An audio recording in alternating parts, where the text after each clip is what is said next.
And with that, here is Legend of Zelda II, The Adventure of Link, run by megmacattack and mustbetuesdaymusic. Hello, everyone, and welcome to Zelda II, The Adventure of Link. I'm Leggystarscream, and I'm going to be doing all of the talking tonight. But what we have for you today is an incredibly special event. megmacattack is going to be doing a live speed run of this game while being accompanied live by mustbetuesdaymusic. When I give the signal, they will start off by going through a loop of the title screen music before actually getting into the gameplay. And we'll be doing a little bit of things to make sure that we both show off the awesome speedrun tech and also the music of this game as well. I'll be pointing that out as we go. So let's get started in 5, 4, 3, 2, 1, go.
And we're off. So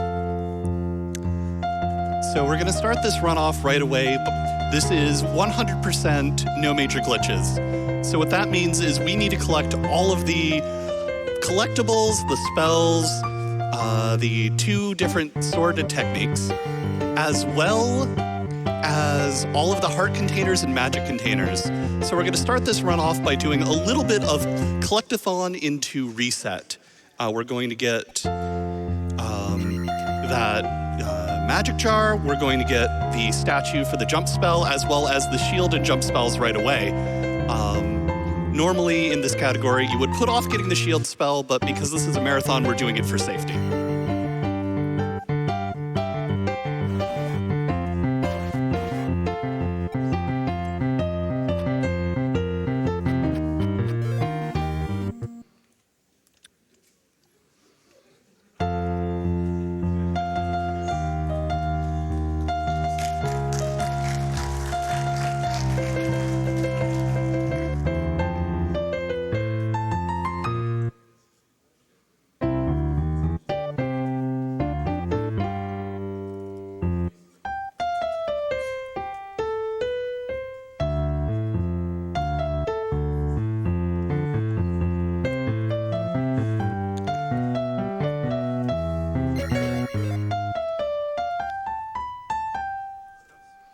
So one of the interesting things about the music of Zelda II is you heard Must Be Tuesday restart, quote unquote, the music here. That's because Inside of the Houses is actually a different track than the town music itself. They are 2 actually different songs.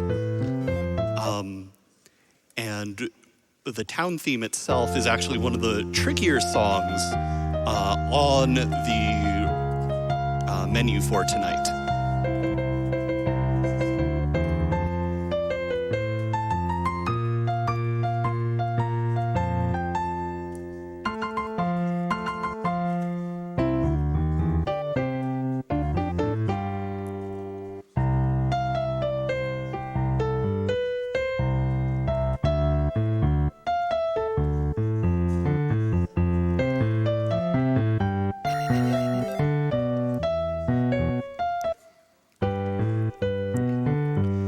we'll be picking up the jump spell, which is the last thing we're going to get in this sort of starting area. And we are going to be taking that through what is commonly known as the jump cave, because it is, well, you need to be able to jump to get through jump cave. Jump cave is actually down the road south from the town we were just in, but it is actually faster to up and A out and reset out of the town than to walk all the way back out of the house and out of the town and down to the cave.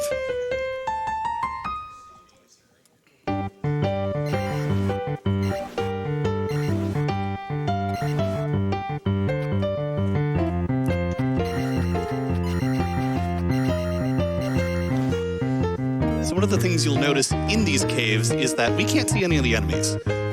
The Palace 1 item is the candle, which we'll be picking up later because 100%, and we need to pick up everything. And that allows us to see the enemies, but for now, Meg has to fight all of these enemies in the dark with very little in the way of resources or levels, and she did a really good job of taking out those boomerang-throwing gorillas without being able to see them.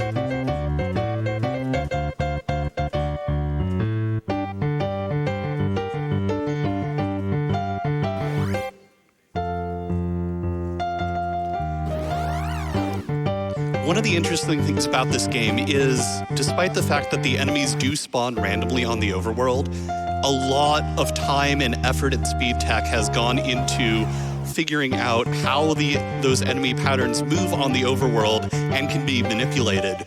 Every time you see Meg stopping or moving in weird ways, she's doing that because she is trying to make sure that she gets into as few of these encounters as possible.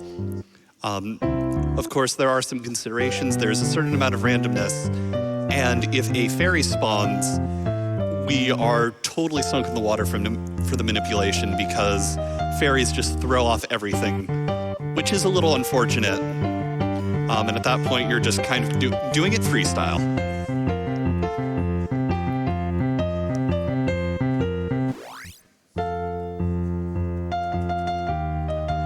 So the place we stopped off before coming to this town, the little cabin in the woods, is the house of a man known as Bagoo. And we need to talk to him because there comes a point where you need to know Bagoo so you can pass. In this town, we pick up the mirror from the house we were in, then hop into this house, go down, and pick up the Spell of Life.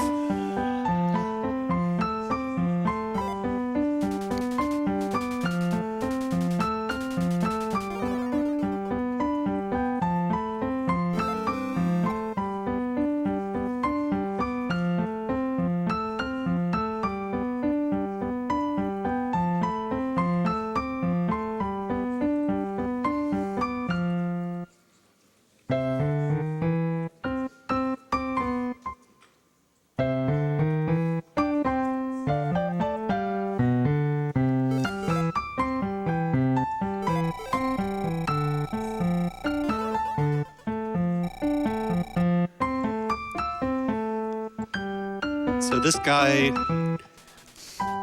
well, you know Bagoo, then I can help you.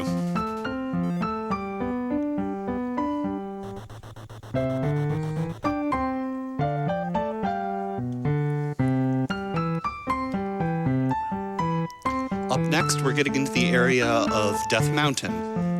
Those of you who are familiar with Zelda games have definitely heard the name before.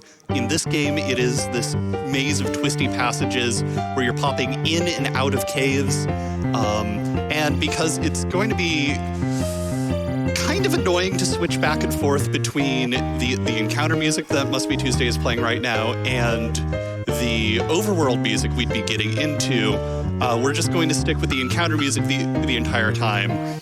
This will happen again later on in the run. But now would be a great time for some donations if we have any. Absolutely.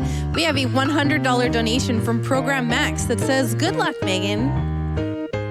We also have a $25 donation from I am Mr. J that says, Meg, I remember when you first started learning Zelda 2, but more importantly, I remember a lot of late nights in our teenage years in front of the NES. I can't express how awesome it is. You and Must Be Tuesday are on the GDQx schedule. It's really great to support able gamers and see some of my oldest friends in action. You Octorock, donation to Runner's Choice.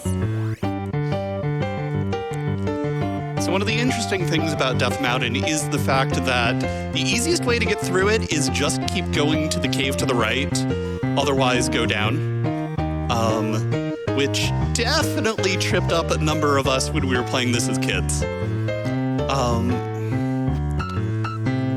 And of course, doing in the dark, Meg needs to know where all of these enemies are to avoid running into them. And by the end of this segment, she's hoping to have her third level of attack. You'll notice every time she kills some enemies, she gains experience points. Those experience points can be used to basically purchase new levels. And when she resets the game, which she'll be doing a fair bit more, you'll notice that while her XP goes away, the levels that she has banked will not vanish. So being able to... Ooh, that's a rough death. Luckily, we are definitely in a place where we're still doing a lot of resets, so that's not going to be super painful. It does mean we might have to not use a death warp when we get a little bit closer. We'll see how Meg adapts to that untimely death. Luckily, dying doesn't zero out our experience, only the resets do.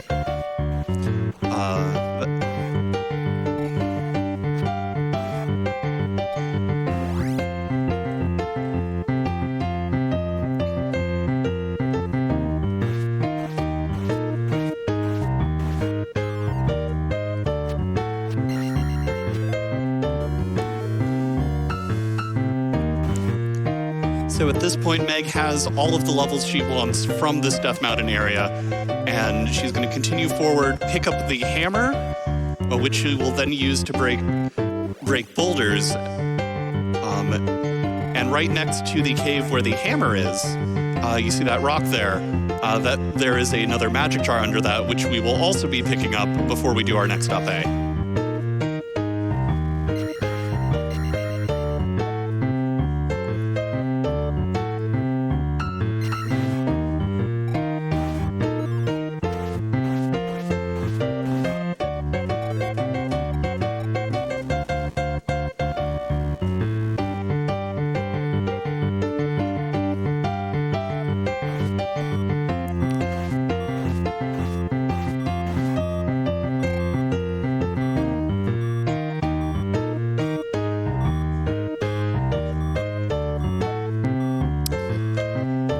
That jump where Meg paused right there is actually really tricky. There's an enemy on that platform that she has to avoid getting knocked into the pits of insta-death from.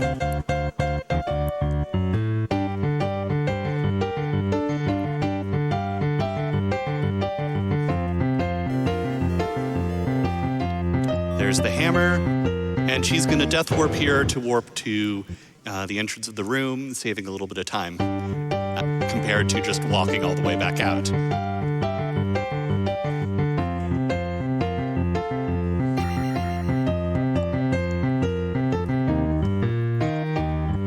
At this point, it would be remiss to not to make sure I introduce the remainder of the couch. We have Bullet Jill sitting next to me and the adorable Megmat that she's holding.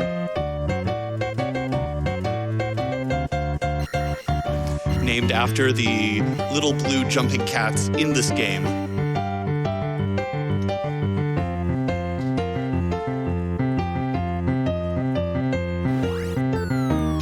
So there's the boulder being broken, there's the magic jar, and there's the reset.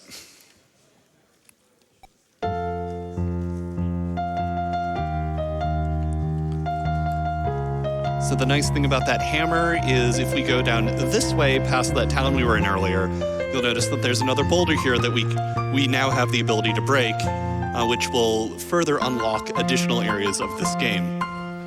Right now we are going to pick up the key item known as the Water of Life, which we will then be able to trade in for the fairy spell.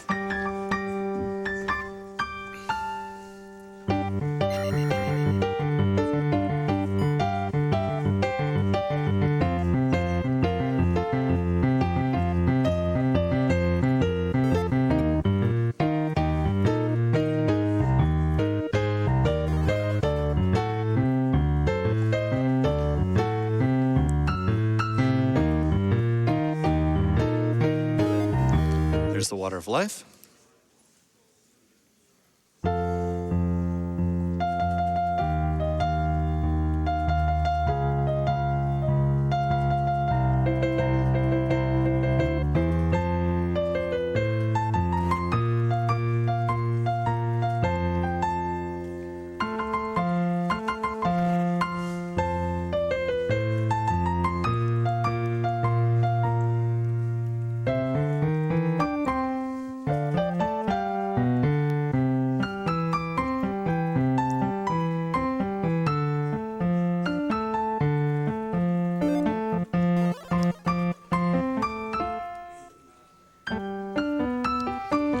To jump all the way up here and go back down to get the spell.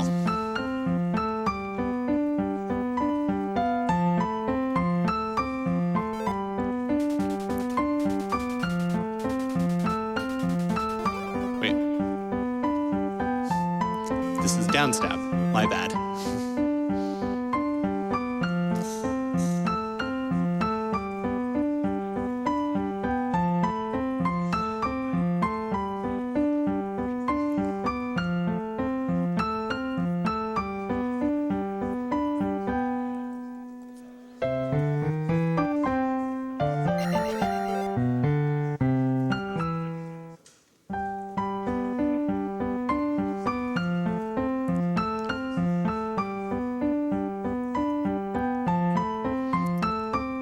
Here we go.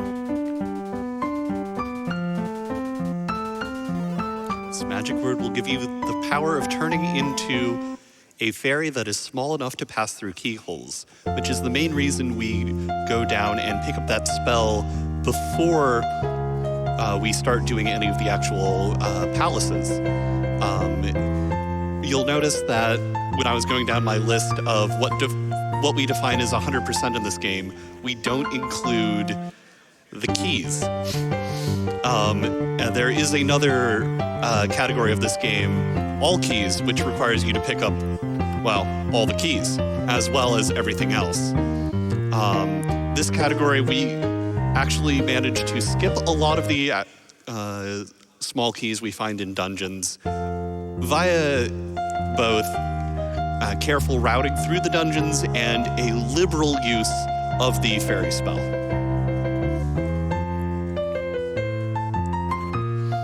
So now we're on our way to Palace 2, and shoutouts to Enchantress of Numbers, another premier top-tier Zelda 2 speedrunner who helped map out this particular walk to minimize the encounters.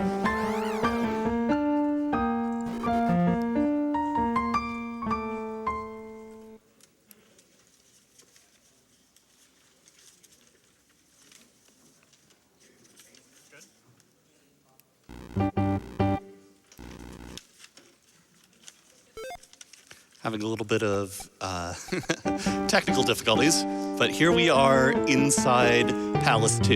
You will notice that Palace 2 is not Palace 1, it is Palace 2. This is technically supposed to be the second palace you get to in the game, because you're technically supposed to be required to use the candle to get through the caves in order to get down here. But it just makes sense to do it now because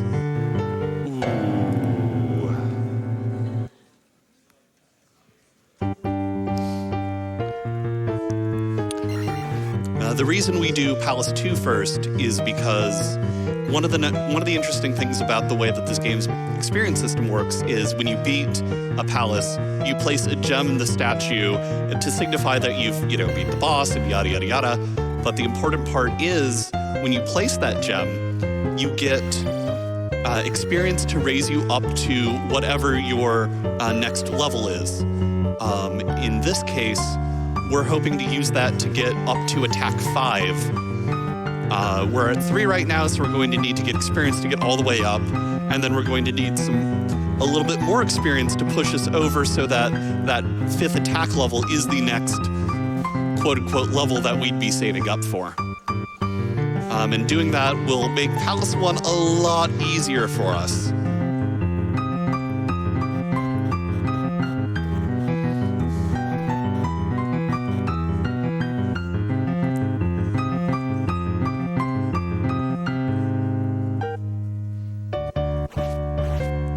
So you'll notice Meg is fighting a lot of these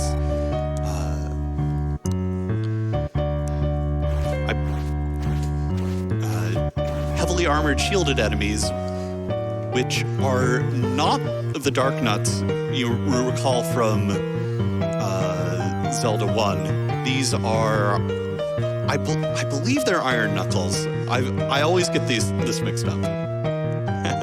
Meg nodding at me to remind me that, yes, no, I did it correctly. And those can actually be some of the more challenging enemies for a newer runner of this game to fight.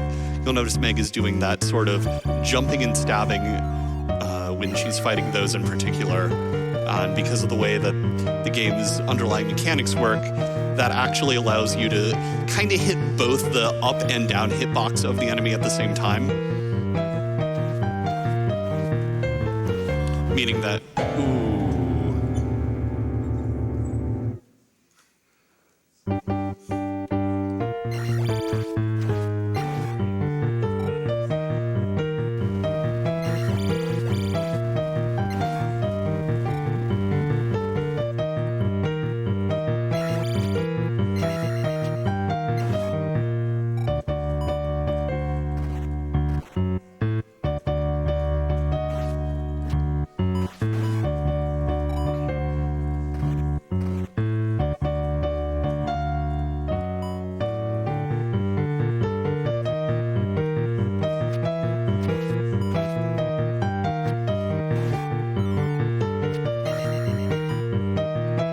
that's a nice P-bag. 200 experience is going to go a long way for us right now.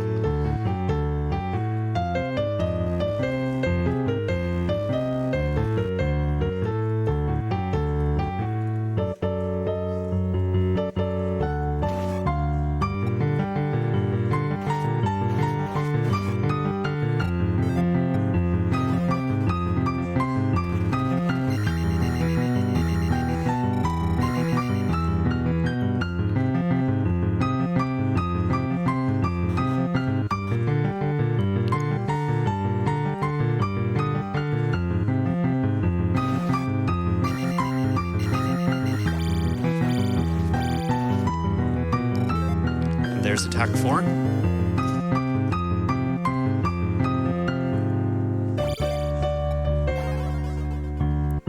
And while Meg is transformed into a tiny fairy, I would like to give a special shout out to a tiny fairy, the friend of ours who actually did the ROM hack of this game to take out all of the music while leaving in the sound effects.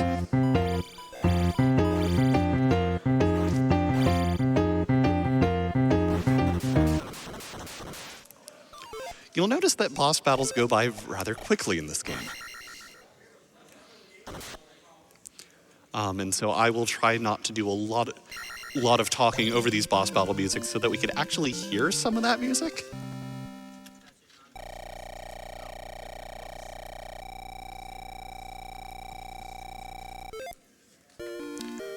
Meg getting attack 5, and then resetting.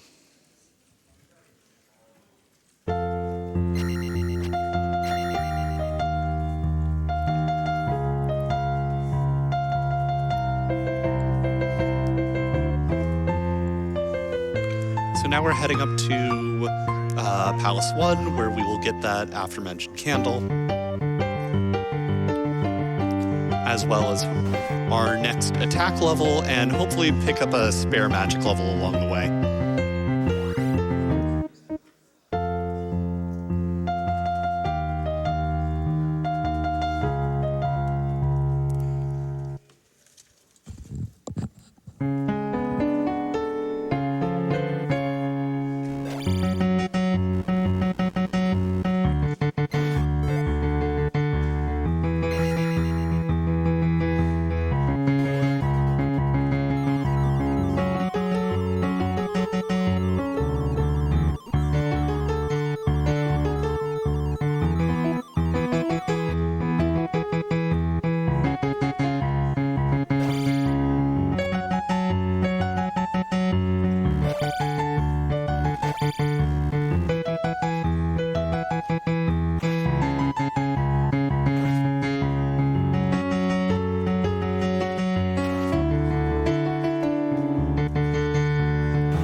So you donated for the alternate music, so we've just heard our first track of that. That was the Gerudo Valley theme from Ocarina of Time.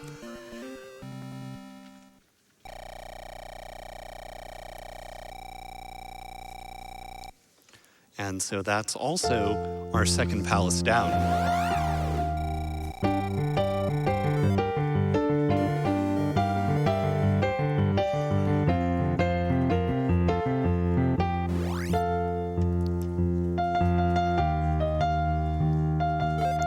So here Meg is going to do or at least attempt to do a glitch called Fairy Feet, where and she gets it, where when you can transform into a fairy, and then with some very careful movement on the edge of one side of a screen, you can kind of trick the game into thinking you're going out the other side, because the way that the game knows what side you're exiting the screen on isn't based on where you actually are, but it's based on what direction you're moving.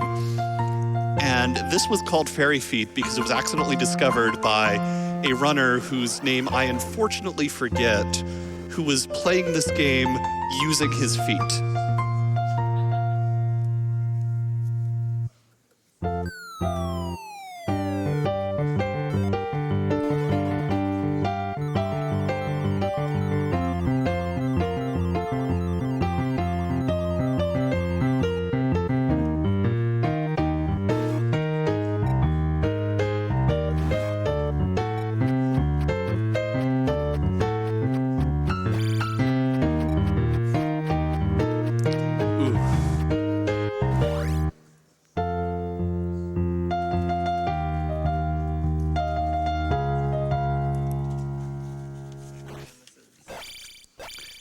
this is going to be the other bit of music you all donated for.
Meg getting a nice quick kill on that boss. You can kind of just trap him in the corner there and pogo stick on his head for a little bit.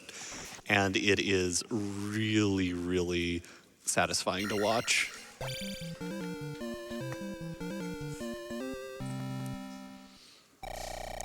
So with that, we've cleared Palace 3, and we've cleared all the palaces on this continent. In fact, the raft we picked up as the dungeon item here will allow us to sail over to the second continent, where further adventure awaits.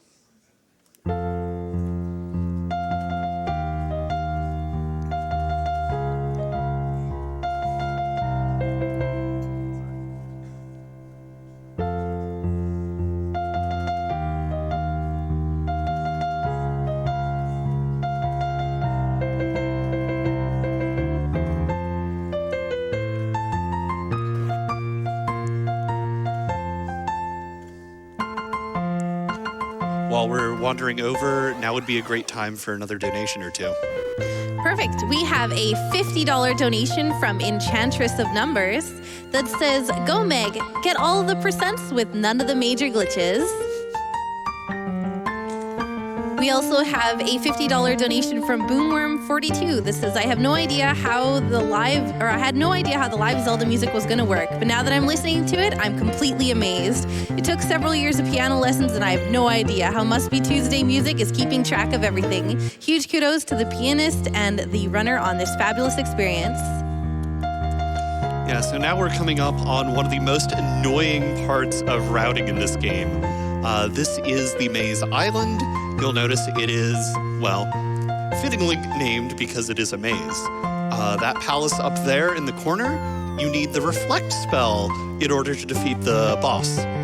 Unfortunately, in order to acquire the Reflect spell, you need to find this small child in a random cave hidden in the maze.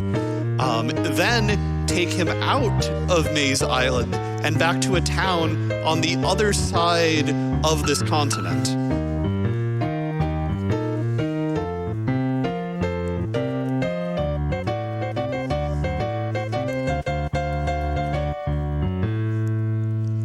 But we're going to come down here. We're going to pass up that one up because we're going to need it later to have enough lives to do a death abuse. Additionally, by setting things up like that, Meg is hopefully going to be able to do some nice encounter manipulation in order to set up what is known as an encounter skip. If you get into an encounter that's on the same tile as one of those like scripted encounter tiles, you will just take the regular random encounter instead, and usually those are a lot faster to get out of than these sort of scripted encounters are. And so it can be a lot of nice time save. Meg gets the second one here.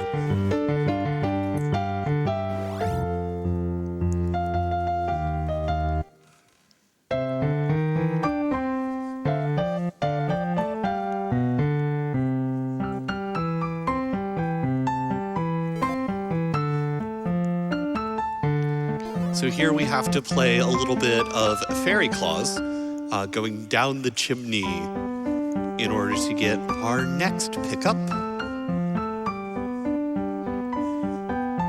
Specifically, our second of two stabs. We have down stab, but wait, what about up?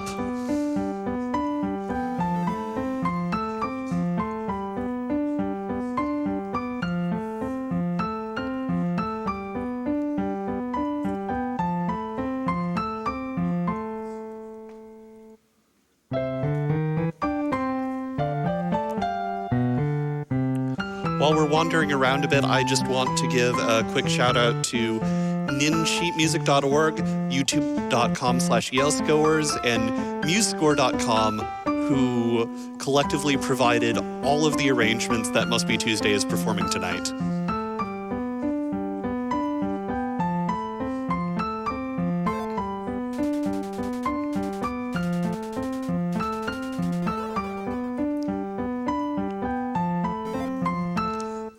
So Meg has picked up the Reflect spell, doing a quick reset back to the start.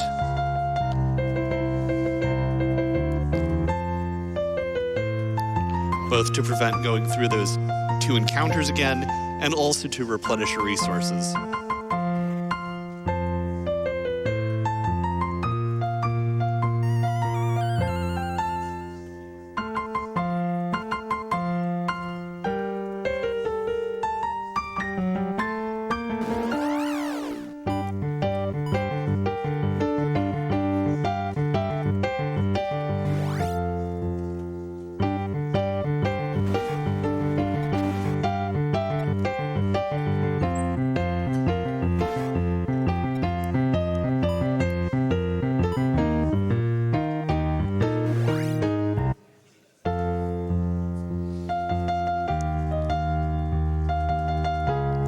So we're going back to the Maze Island and winding our way around and around and around to get to the palace at the end of it. One of the interesting things is that we're going to be taking a path that seems kind of long compared to what one might expect. However, the important part about this path is twofold. One, it takes us past one of the magic containers that definitely trolled me when I was playing this for the first time. I'd say when I was a kid, but I never got this far as a kid, let's be real. And also, it takes us through only one actual piece of combat on our way to the palace, making it the fastest way to go through this maze overall.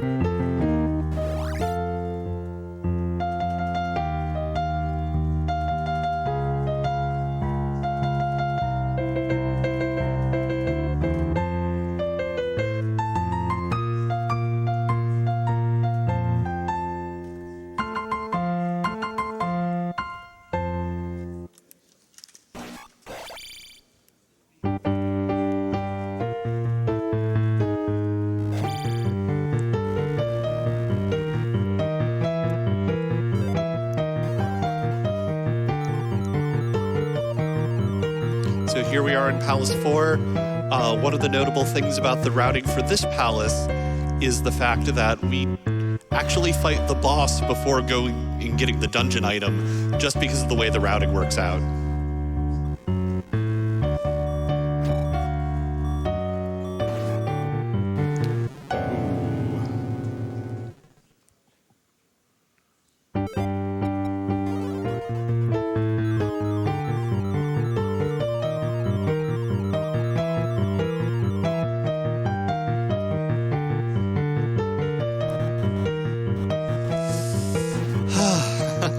Those collapsing bridges are always terrifying.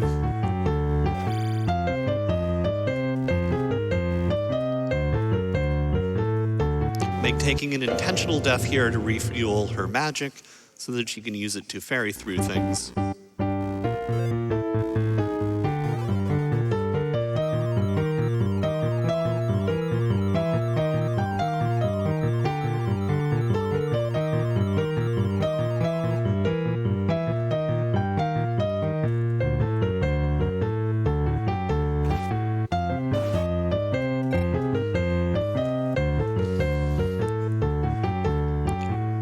First dungeons that has a strict magic requirement in order to beat the boss.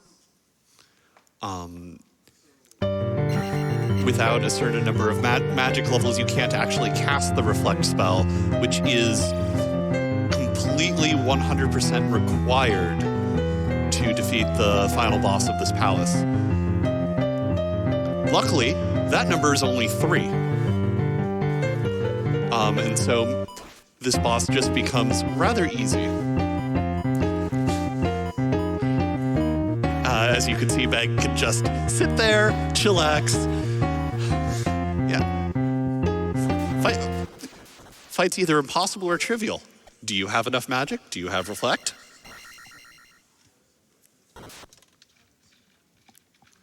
And with that, Meg will be getting her 8th and final attack level.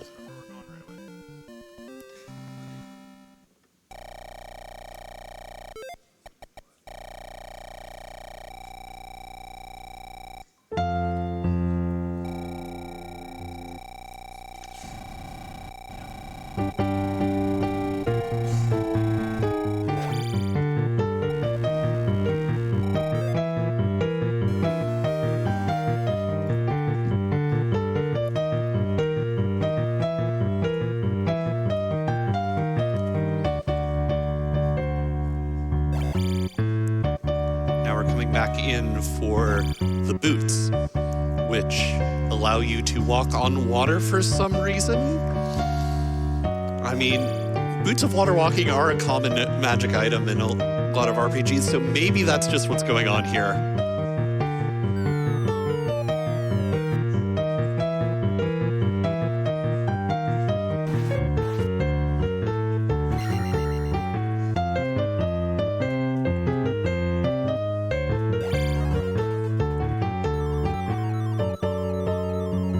nevertheless some nice use of the fairy spell to pick up those boots. And we hit up an A and are out.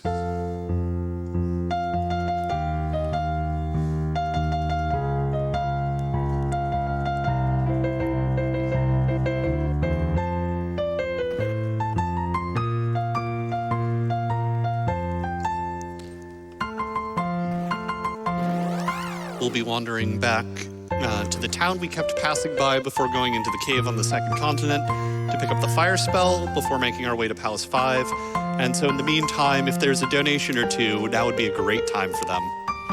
Thank you very much. We have a $100 donation from players A and B that says, whoa, this live keyboard playing is awesome. We have a $50 donation from RockLife75 that says, the Zelda 2 run with live music is so amazing to watch and part of the reason why this community is so amazing. Thank you to everyone who donated to make this happen. Let's keep the donations going for able gamers. Every donation helps. And so this part right here is one of the most interesting parts to me in this entire game. The lady who is letting you into her house wants water from the well. You will notice that that well, that fountain, is like, I don't know, just off screen to the left of her house. Why doesn't she walk over and pick it up herself? Nobody knows. Conspiracies abound. You decide.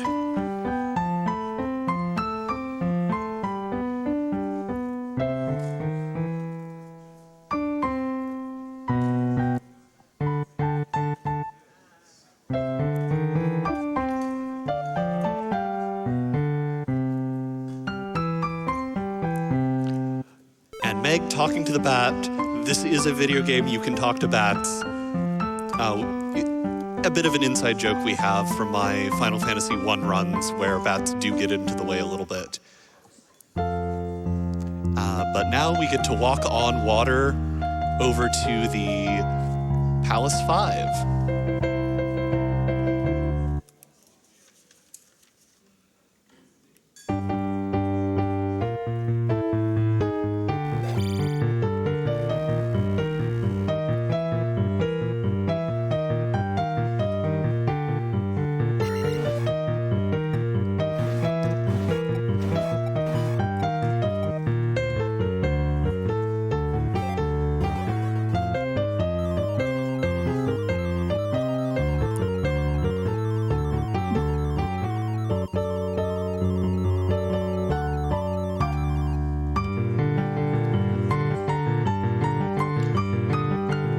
So here's, in this palace, we're hoping to get one level off the enemies in the area, and then we're going to use an interesting quirk of the experience system, where once we go past the level ups required for life and magic, because we can't level up attack anymore, we just get 9,000 experience points to do with what we will.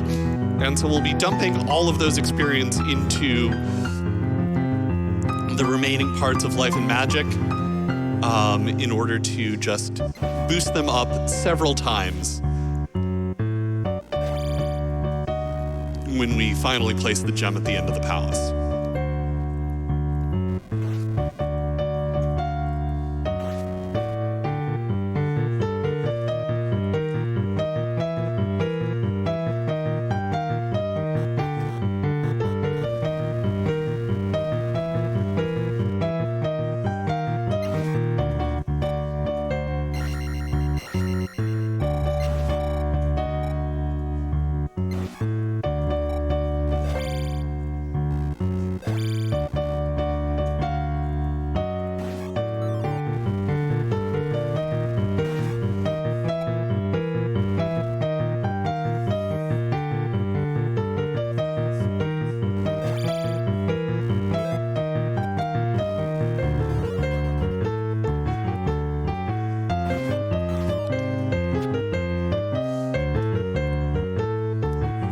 It's really awesome to watch just how much having attack 8 can rip through some of these early, I'd say this is more mid-game at this point, enemies. But even then, it still does a fair bit of damage to all of them. Here is the invisible wall that, again, trolled me when I went back and played this through later in life.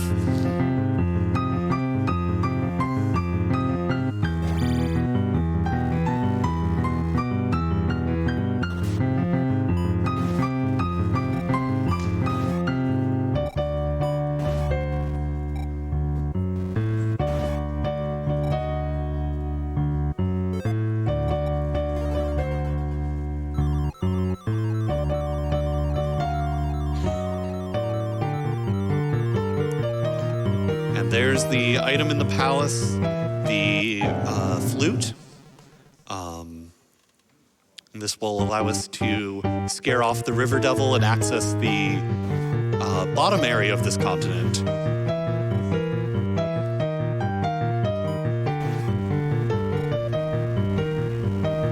And now we're coming up to the boss of this dungeon, or at least making our way on over there.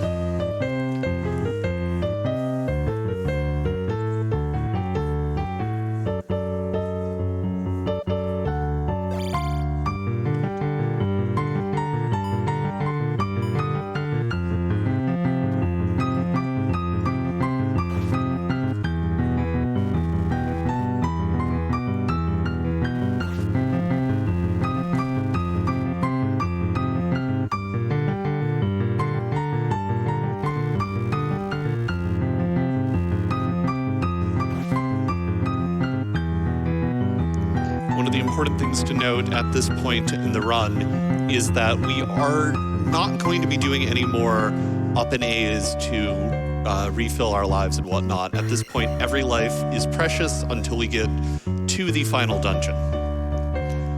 And so any unintentional deaths are a little scary. Let's go with a little scary.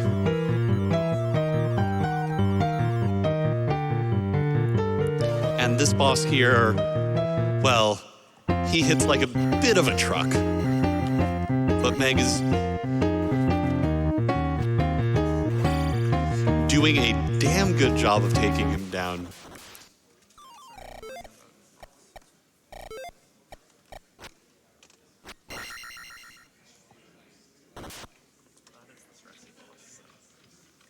Yeah.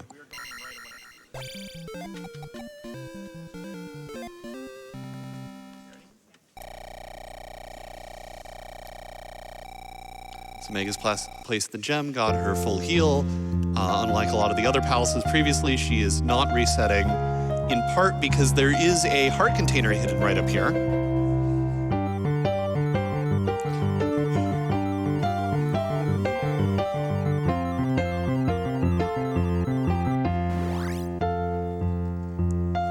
And in some other categories, picking up that heart can be a little bit scary because of the particular timing of leaving that screen. One of the quirks of this game is that if you hit the final bit of experience required to level up on the same frame that you leave a screen, the game crashes. And so when you're just about ready to level up, you kind of have to time whether or not you're going to actually run off screen or not, or whether or not it makes more sense to wait like she did after that encounter on the road.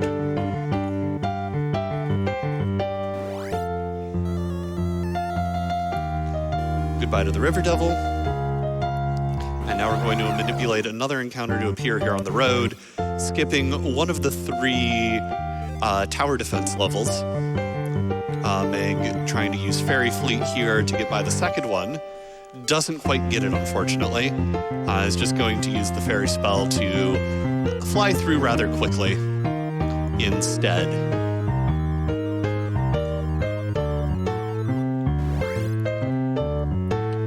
And here's the third.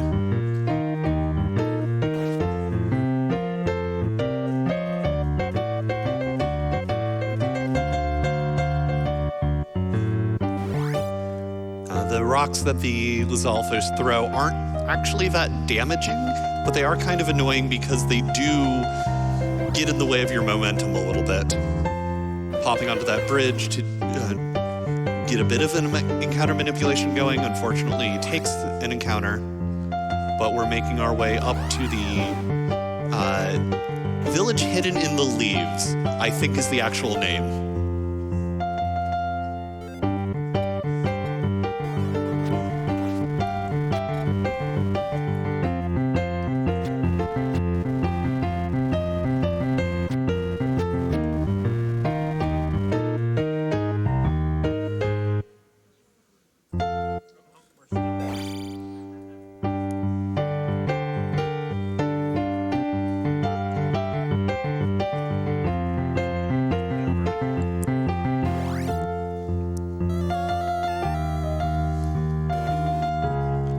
And here we're going to be picking up 3 things. The first one is spell, otherwise known as the spell. It is a spell, it is named spell, so you spell. We will also be picking up the any key, which will basically mean that we will unlock any locked door in a dungeon without worrying about, picking up the small keys that we find. It also means we can save our magic from having to ferry through those different doors. And finally, we'll be picking up the last magic jar. Even in non-100% categories, if you aren't doing some major glitches, you need all of the magic jars in the game in order to get the final spell, Thunder, which is required to beat Thunderbird. Meg going for some in-air swag as the spell happens.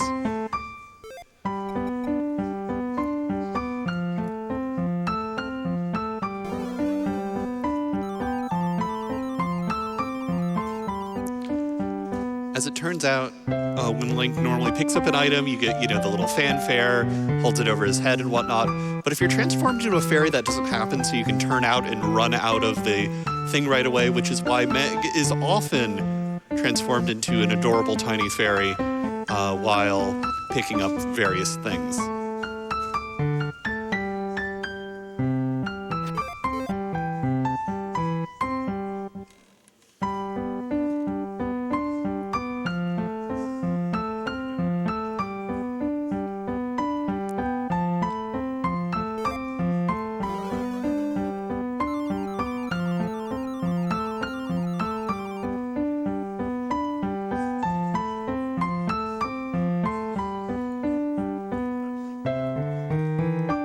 So with that, we have everything we need to go on to the 6th and second to last palace in the game.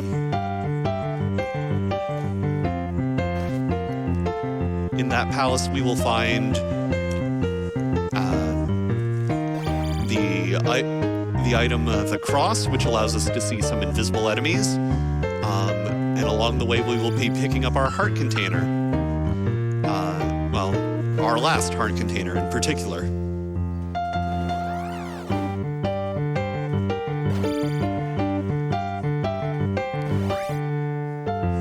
And it is, and I make no apologies for this, Beachy Keen.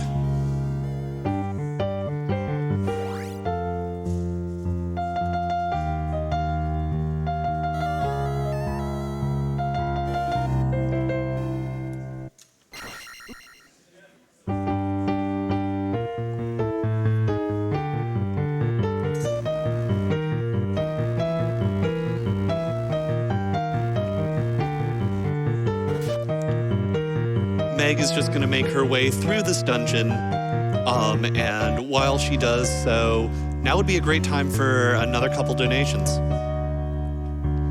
We have a $25 donation from Kate the Gray that says, I just stopped by and I have to give my first donation for the live piano. I'm impressed. Keep up the excellent work. We also have a $20 donation from Anonymous that says, had to donate for this amazing Zelda 2 speedrun with music. Hang in there, Must Be Tuesday Music. Only another half an hour.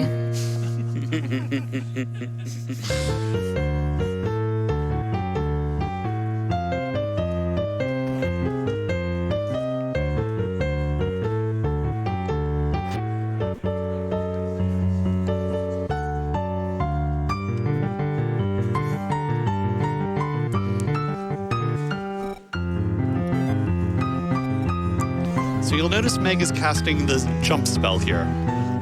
That's because coming up rather shortly, there is a hidden pit that she managed to get over.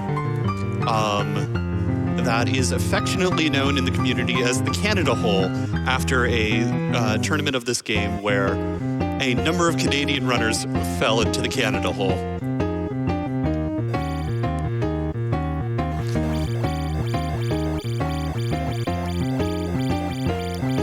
Palace 6 is our first and last dungeon to really have mini-boss fights in this version of Zelda 2. And there we get to see our second Rebenak fight.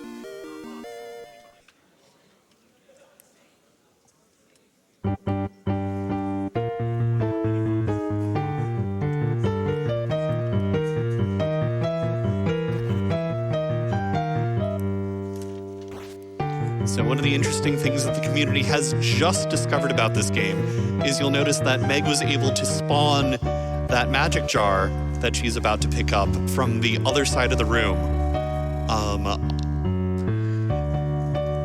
That particular trick is only a few weeks old at this point. This game is still being explored and developed even to this day, which is really incredible for a game that came out on the NES.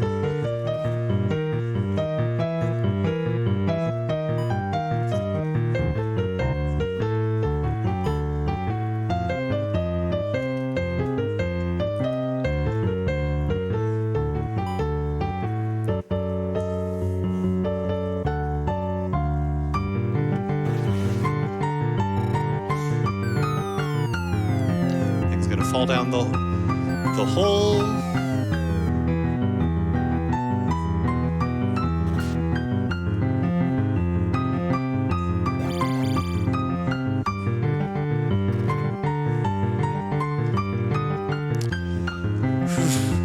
And this room in particular is a little bit nasty. Between the flying enemies and the little ones on the ground that you have to downstab. And I know that a number of casual players that Meg has helped coach through this game casually really struggle with that room in particular. And hey, even speedrunners have to take that one slow.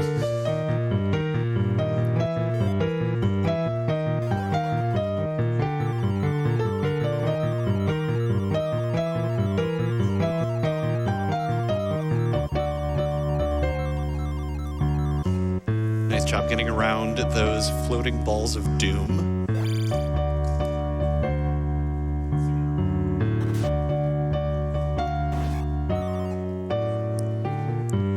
Yes, we are in Leggy Makes Up Names for Zelda 2 Enemies Hour.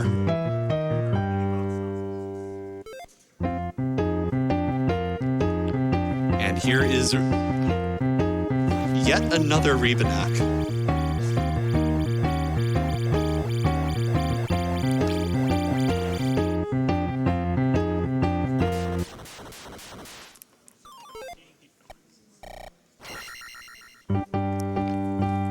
Which luckily did a nice job of behaving, and Meg was able to get that nice corner kill.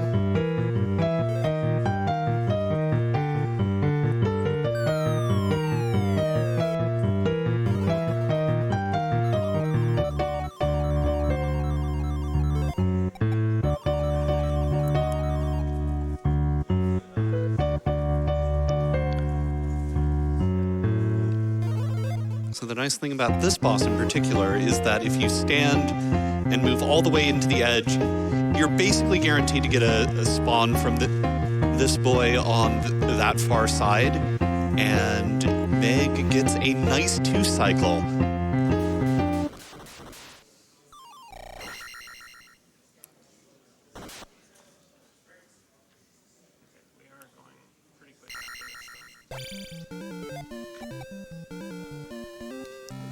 And so that's our 6th, and again, second to last palace. All that's left is the Grand Palace. We have collected everything. We have all the spells, all the containers, all of the up and down abilities, save for 1.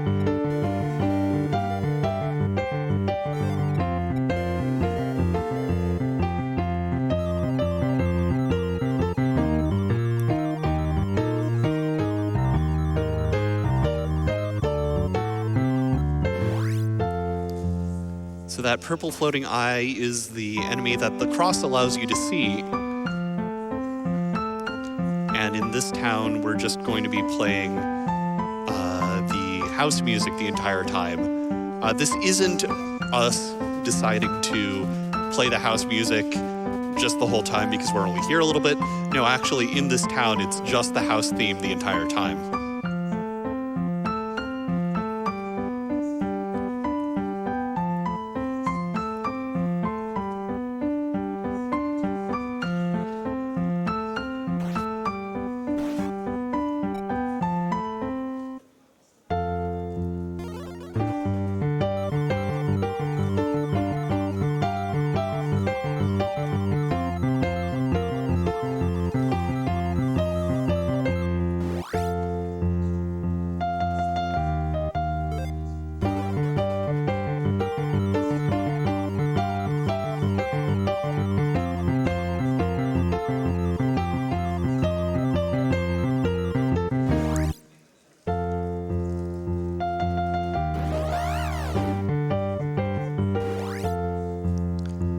So now Meg is going to try and encounter manipulate past the encounter exactly 1 tile south of where she currently is.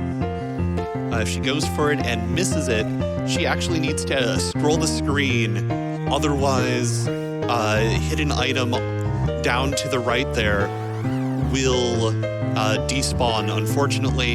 And given that that item is a big magic jar, you kind of really need that to get through this level. The other big thing that the spell does, outside of making the any key building appear, is it transforms all of the enemies into the bots, those little jumping slime friends we've been seeing this entire game. Those jumping slime friends, the bots, can be kind of annoying in general play, but they're a lot better than the other enemies we might be fighting here. Meg doing some frustration stabs as she misses the encounter skips.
Now we are into the Grand Palace. One of the only places in the game where you can reset the game and still appear there.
Yeah, there isn't really much to say about the Great Palace except for the fact that it is kind of really tricky to get through. You saw Meg taking a little bit of damage from some of the various enemies, though she did do a really good job of getting past that blue bird knight, which can be one of the more notorious enemies in this particular game.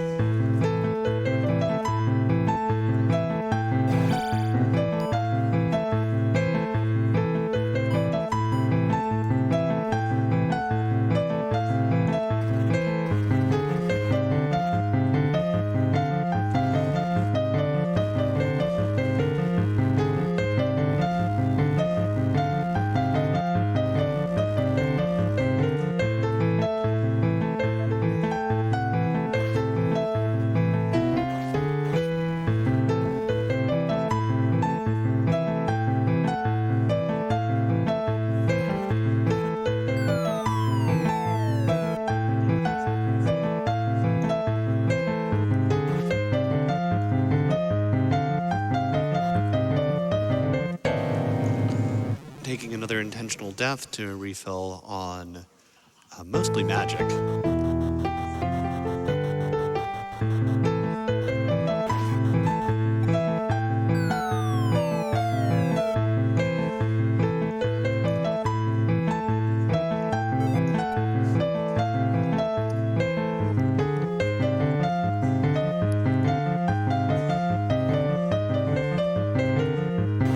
Because here is Thunderbird, and Thunderbird is one of those fairly difficult bosses, especially for those of us who are coming to this game casually. The good news is you can kind of manipulate the boss into doing kind of this pendulum motion where it's high up on the sides and comes down low in the middle, so you can get some nice hits off directly into the face.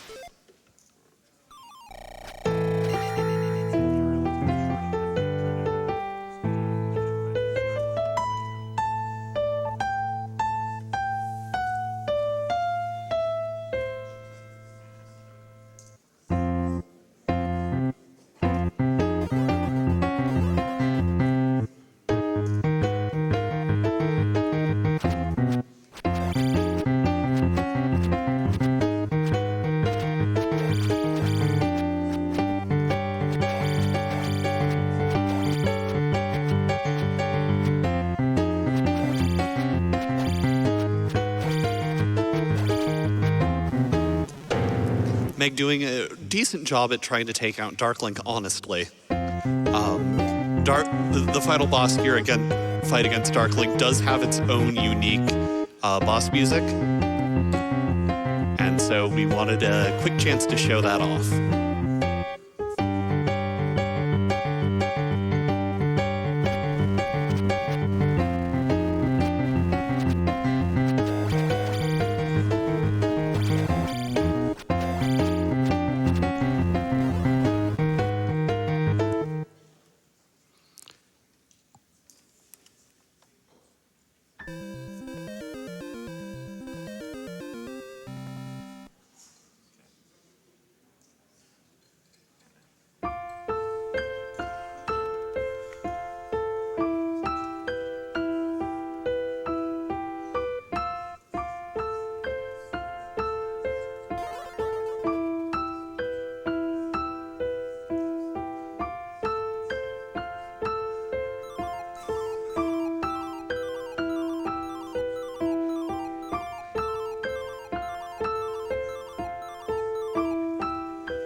While we let the credits roll, Time will be when the words "thanks a million" appear on screen.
And so with that, that is our Zelda II musical showcase. I want to just extend additional thanks to Meg and Must Be Tuesday for coming out and putting in all the hard work.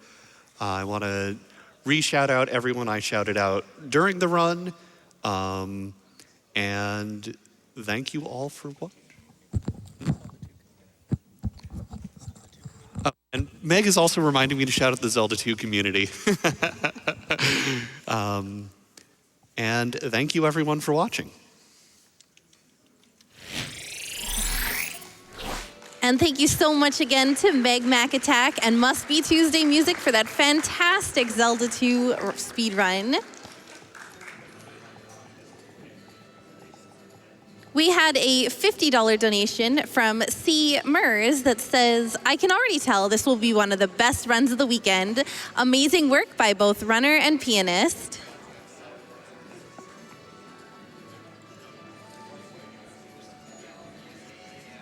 And with that, we're going to take a quick Twitch ad break. So see you soon.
Welcome back again to Games Done Quick Express, live at TwitchCon 2019. We have a $25 donation from Scarth that says, this piano music is a great addition to the game. Keep it up. Good Lord. And with that, my time here is done. I'll be passing it over to the next host. Thank you all so much.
All right, and Eternal Enigma here, taking over the host desk for the next 2 runs here at Games Done Quick Express 2019. Still got some people out there. Well, coming up next, we have Anthopants running Streets of Rage 2, and then after that, we've got Dangerous with Rage 2. Appropriately enough, we have the Rage 2 block coming up. Streets of Rage 2 coming up next. Just to remind you, we're coming together at Games Done Quick Express 2019 to benefit able gamers. There are millions of people with disabilities who can't play video games without expensive, specialized equipment. The Able Gamers charity helps gamers with disabilities by providing that equipment free of charge. Their mission is to create opportunities that enable play in order to combat social isolation, foster inclusive communities, and improve the quality of life for people with disabilities. And that is what we are here for. We're still getting Streets of Rage 2 set up over here, but while we're doing that, we had a few more donations come on in that we'd like to go over with you.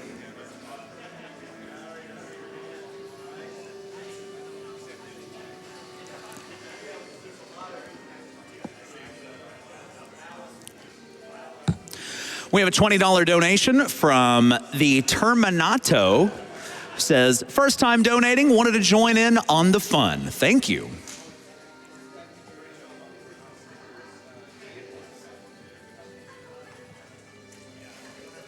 All right, and actually, we're going to go over to a prize segment with Cent, who is ready to show off some more prizes. So, Cent, take it away.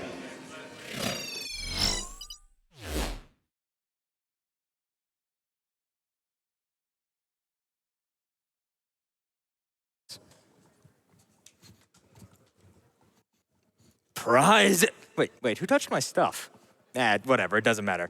Hey guys, welcome back to Games Done Quick Express 2019. My name is Sant, and as always, I'm here to show you guys some of the amazing prizes we have available. Now, here's an important thing. This is your absolute last chance to get in for a bunch of the prizes I'm gonna talk about right now.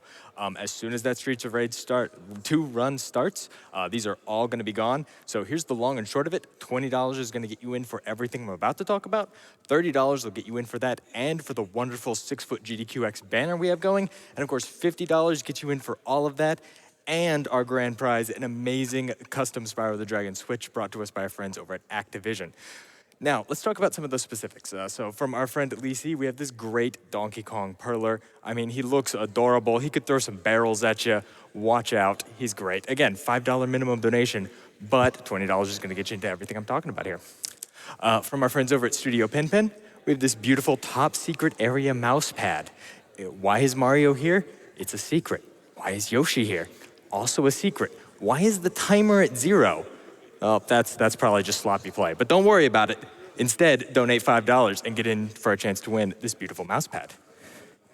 Now, from our friends over at Fangamer, we have this wonderful Necrodancer Blacklight poster. It's a $10 minimum donation. It looks so cool. It's actually based on an original concept art drawing we got to give away a couple of years ago at GDQ. I'm so glad they made it into a poster. Glows under a black light, obviously, and it looks great. $10 minimum donation again, but you gotta get those donations in right now if you wanna have a chance to win it. And of course, from our good friend, the Chain Nerd, we have not one, not 2, but 3 different Triforce chainmail dice bags. These all look absolutely amazing. They are perfectly functional for holding your dice or whatever else you might have put in here. I honestly forgot I put a Sonic Advance card in there. Don't worry about that, it's in my pocket now. But $20 minimum donation is of course gonna get you in for all 3 of these dice bags. They come as a set, they're absolutely beautiful. I love them, I'd love to have them, but you know what? I can't win them, so it's not gonna happen. Now, from our friend Sarah Herbst, we have 2 beautiful cross stitches, and you can head over to gamesdonequick.com and check out the tracker to see pictures of them. One of the Splatoon Inklings, as well as one of Navi from Ocarina of Time. Don't worry, Navi can't tell you to listen. At least not right now, anyway. Now, guys, that's gonna be it for all the prizes you can win during that, but if you give us some donations during Streets of Rage, we've got a whole new block of amazing prizes you guys can get on to win. We have these lovely Perlers from our good friend Lisi. Of course, we have Sophia, the tank from Blaster Master. Look at it, it's the best tank you could ever have. It rolls, it flies, it swims, it shoots things. What else do you want a tank to do? It's great. We have our good friend Kirby from Kirby's Adventure. He floats, he's pink, he's made of circles. What's not to love? Both of those are $5 minimum donations. We have the 3 pendants from The Legend of Zelda: A Link to the Past. You know, these pendants are super useful unless you're playing a rando. Then you really don't want to have to get them. Make sure to check those pedestal kids. Very important. Also a $5 minimum donation. Also from the Zelda series, a game that was just recently re-released, actually, Link's Awakening, we have a Master Stalfos Perler. Yeah, this guy has a name. I didn't know it either. I had to go look it up on the wiki. $10 minimum donation. He looks great, but you got to fight him 4 times, and that's very annoying. Don't worry about that. From our great friend Omni Gamer, we have his lovely book, Speedrun Science, a short guide to long playthroughs. And if I can read a short quote from it, on page 222, paragraph 2, sentence 1, word 3, oversight. There you go. To read the rest, you're going to have to get in on that as a prize. It's a $10 minimum donation, so make sure to make that happen. And guys, of course, as always, I can't talk about prizes without mentioning our lovely grand prize, a custom Nintendo Switch designed to look like a Spyro the Dragon console from our friends over at Activision. Super cool. $50 any point in the marathon. Make sure you get on this. Now, you know, the show floor for TwitchCon might be closed, but here at Games Done Quick, we are going all night long with some amazing speedruns. So with that said, let's throw it back to the front with Eternal Enigma as we get ready for Streets of Rage 2 by Anthropants. Thank you very much. We are still getting ready for Streets of Rage 2. While we're getting ready, though, just want to let you know on our closest bid war, it's going to be Rage 2 coming up after Streets of Rage 2, appropriately enough, the male versus female bid war. Currently, female is winning $180 to just $35 for the male. So if you want the male, get those donations in. Also, 2 challenges I want to update you on. The Shovel Knight body swap mode. That will require $3,000. We're currently at $205 for that. And Super Punch-Out blindfolded race at $5,000, and we are scarily enough at $666 for that. Go ahead and get your donations in for those as well. Going to some more donations. We have a $50 donation from Cold Candor 115 who says, awesome co-op run of Zelda II. The live music accompaniment is such a cool idea.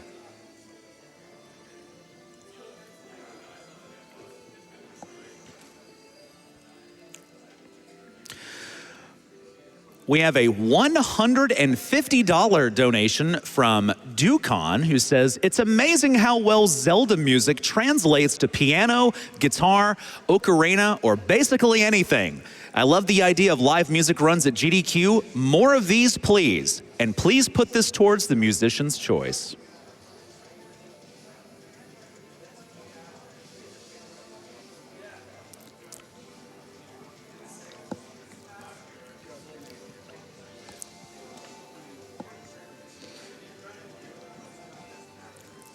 Still have a few leftover donations from the Zelda run, such as this one. We have a $250 donation from Romulus Magnus, who says, greetings from Ontario. Looking forward to a good run of Zelda 2. Best of luck to the runner. Also looking forward to the Wind Waker run tomorrow night. And it was a good run of Zelda 2. Thank you.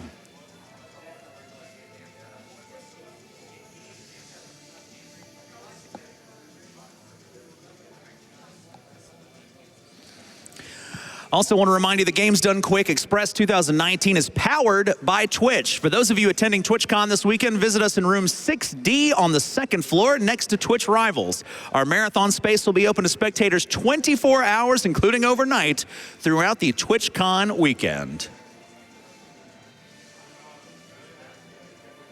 And also want to tell you a little bit about the Yeti, supporting Games Done Quick events since 2012, the official t-shirt sponsor for Games Done Quick, and get the official SGDQ tees and more at theyeti.com.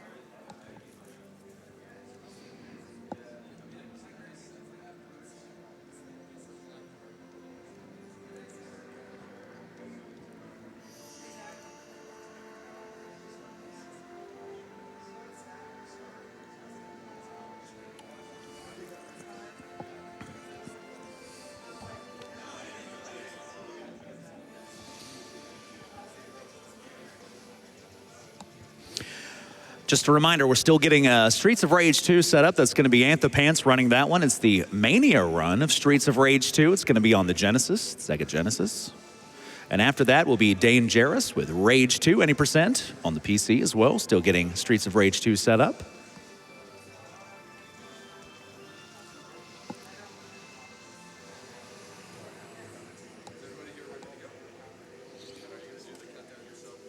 We have a $50 donation from Sin of Luna, who says, "The first time I have been able to donate. So happy to help."